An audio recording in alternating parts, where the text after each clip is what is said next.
Hopefully you were able to go to the Wolfram website and get these to work. Sometimes when you get to the large number of partitions, the large n value, it takes a little bit longer. You might need to change the browser to get it to work, but if not, I have the numbers here for you. But what we want to look at is what's happening with, for example, the left-hand sum, right? So note left-hand sum is increasing as n increases, but it's not increasing without bound. The right-hand sums keep getting smaller as n increases. This is supposed to be as. But that's not decreasing without bound. The average seems to be approaching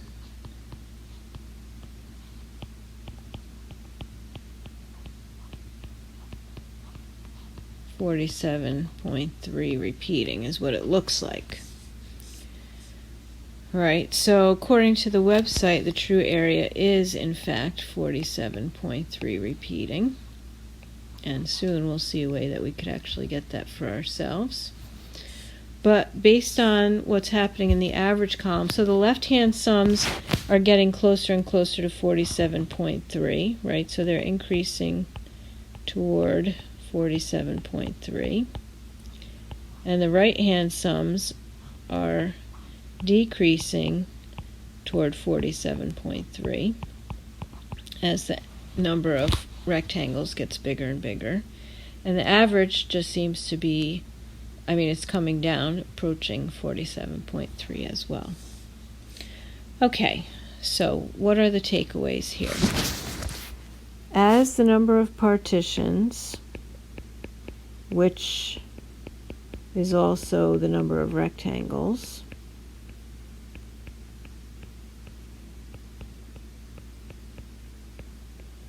and that we denote with n, gets larger, right, as that increases, the left-hand sum and the right-hand sum get closer together, right? They kind of approach each other. And I hope that this language of approach is making you think of something that we've learned about this semester. Right? So each sum seems to be approaching a particular value. Again, not increasing without bound, not decreasing without bound, but approaching a particular value. And the average seems to be doing that as well. So I hope that makes you think of, well, let me not give it away just yet. All right, so now we have some notation. You remember that I was calling A x naught, and then the next endpoint of a subinterval was x1 and x2 and up to B, which was x8. Okay, so here's some notation for the left-hand sum, and I don't want you to get scared. It's a little kind of mathy notation, but let me write it out and then we'll talk about it. So this is the sum. This giant capital Greek letter sigma stands for sum. We say from I equals 0 to n minus 1 of f of x sub I times delta x. That is height times width, right? So this is height times width. And because we're starting with f of x0 plus f of x1, f of x2, up to f of x7, this is the left-hand sum. Right? So this is f of x0 times delta x plus f of x1 times delta x. So this Greek letter sigma means summation, so we're going to add these together, plus f of x2 times delta x, so this is a different notation, plus f of x7 times delta x. Okay, so in this case, x0 was 1, and then if we were doing, right, so this is for n equals 8. If we were doing 8 rectangles, x1 would be 1.25, and then x2 would be 1.5, etc.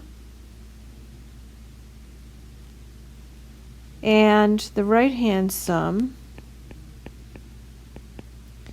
would be from I equal 1 to n of f of x sub I times delta x, which again, just as an example, that's f of x1 times delta x plus f of x2 times delta x plus f of x3 times delta x up to f of x8 times delta x. That again is for n equal 8, just giving you an example. Right, so these again are adding together the areas of rectangles. The function value gives the height of the rectangle, delta x gives the width. Right, so in general,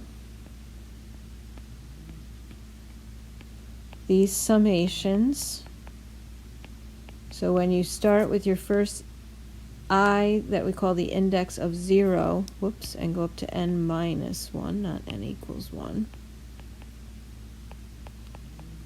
That's the left-hand sum.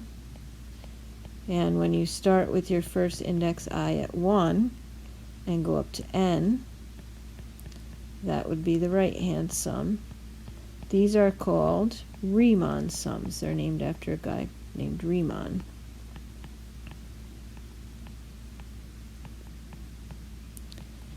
And so we're saying if we keep letting n get bigger and bigger, then the left-hand sum and the right-hand sum are just going to keep tending toward each other.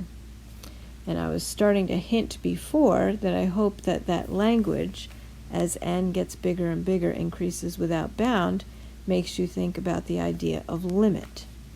Okay, so in fact, the actual true area under the curve, right, we say bounded by f of x, and I'll parenthetically note we're going to come to this a little later in the chapter, but where f of x is greater than or equal to 0, so above the horizontal axis. So the true area bounded by f of x and the x-axis on this interval from a to b is actually a limit of these left and right hand sums. So it's the limit as n goes to infinity. You could also say as delta x goes to 0, actually. Either one would work. So here's the left hand sum. Or you could take the limit as n goes to infinity, or as delta x goes to 0, of the right-hand sum, and both of those limits are actually the same. So the actual true area, again, it's not a shape that we have a formula for, like a triangle or a rectangle, but the true area under the curve is the limit of either the left-hand sum or the limit of the right-hand sum as the number of rectangles or partitions increases without bound. Right, so a note to self.